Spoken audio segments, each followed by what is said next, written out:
ये lung volume का simple सा क्वेश्चन हजारों नर्सिंग स्टूडेंट को गलत करवा चुका है।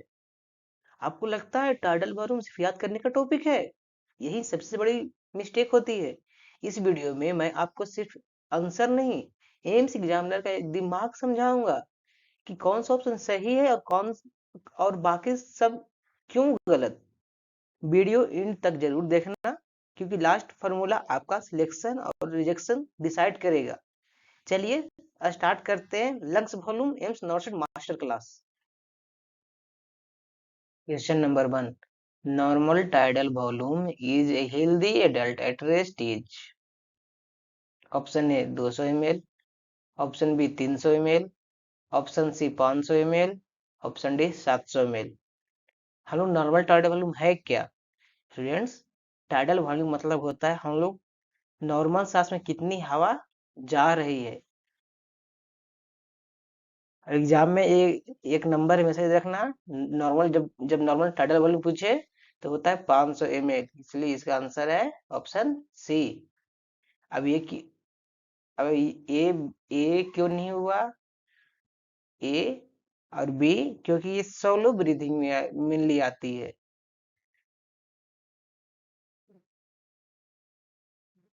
हम सोलो ब्रीथिंग करते हैं।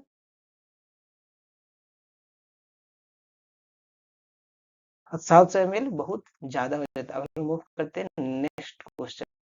Question number 2, the volume of air remaining in lungs after maximum forced expiration is called.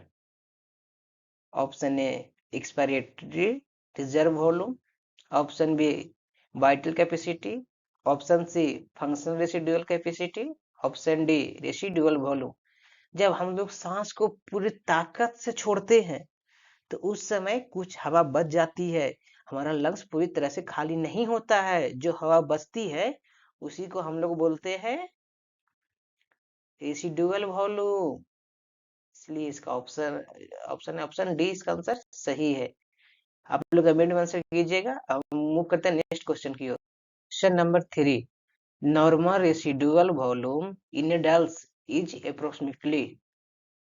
Option A 800 ml, option B 1200 ml, option C 2000 ml, option D 3000 ml।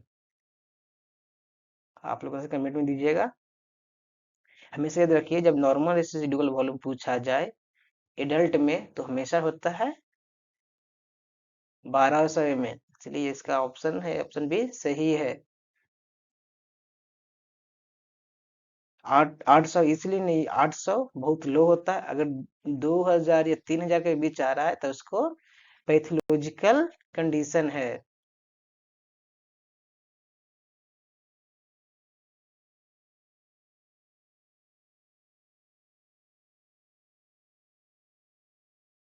मतलब उसको कोई बीमारी हो चुका है तब इतना ज्यादा आ रहा है। Question number 4, inspiratory reserve volume is best describe as. Option A air inhaled during normal breathing, option B air exhaled forcefully, option C extra air inhaled after normal inspiration, option D air left after expiration. हम लोग normal सांस के बाद अगर जो आप हवा जो नॉर्मल सांस के बाद अगर जो आप जोर से सांस लेते हो, वो जो एक्स्ट्रा हवा जाती है उसी को हम लोग आई आर भी बोलते हैं, या उसको normal inspiration extra air inhaler after normal expiration बोलते हैं। सही इसका ऑप्शन है ऑप्शन सी। ऑप्शन ए क्यों नहीं हुआ? क्योंकि इसको हम लोग टाइडल वॉल्यूम बोलते हैं, इसको ईएफ भी बोलते ईआर भी बोलते हैं, इसको रेसिडुअल वॉल्यूम बोलते हैं। हम मूव करते हैं नेक्स्ट क्वेश्चन की ओर। Question number 5, normal value of inspiratory reserve volume is. Option A 1000 ml, option B 2000 ml, option C 3000 ml, option D 4500 ml। IIR inspiratory reserve volume होता है 1000 ml और 1000 ml और एग्जाम में approximate value ही पूछी जाती है। आप लोग देखोगे एम्स में ज्यादा अप्रोक्सीमेट वैल्यू ही पूछी जाती है, इसलिए इसका ऑप्शन है ए। हम लोग मूव कर, ये सब क्यों नहीं हुआ, क्योंकि ये सब बहुत ज्यादा है। हम मूव करते हैं नेक्स्ट क्वेश्चन की। Question number 6, expiratory reserve volume refers to option A air inhaled normally, option B extra air exhaled after normal expiration, option C air left after expiration, option D total lung air। Normal सांस बाहर निकालने के बाद जो extra हवा आप निकाल सकते हो वही कहलाती है ERV। इसका करेक्ट आंसर है option number B, extra air exhaled after normal expiration.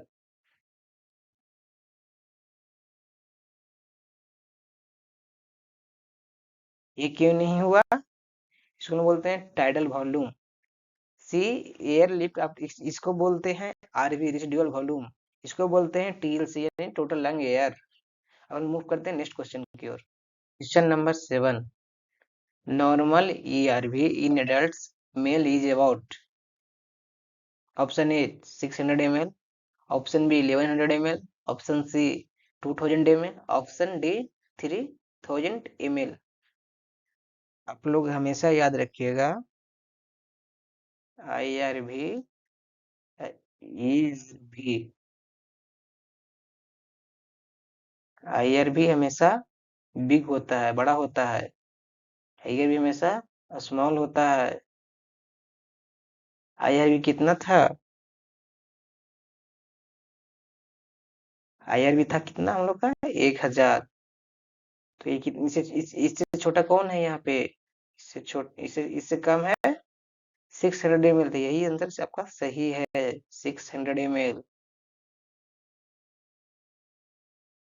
अब हम लोग मूव करते हैं नेक्स्ट क्वेश्चन की ओर। Question number 8, vital capacity is the sum of, option A TB plus RV, option B IRV plus ERV, option C IRV plus TB plus ERV, option D TB plus ERV plus RV।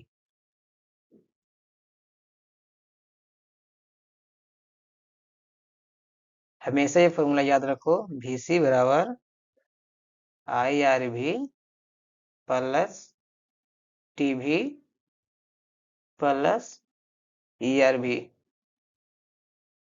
तो ये किससे मिल रहा है, option number सी। यहाँ देखिए are भी है, ये गलत है, इसलिए इसका ऑप्शन नंबर सी सही है।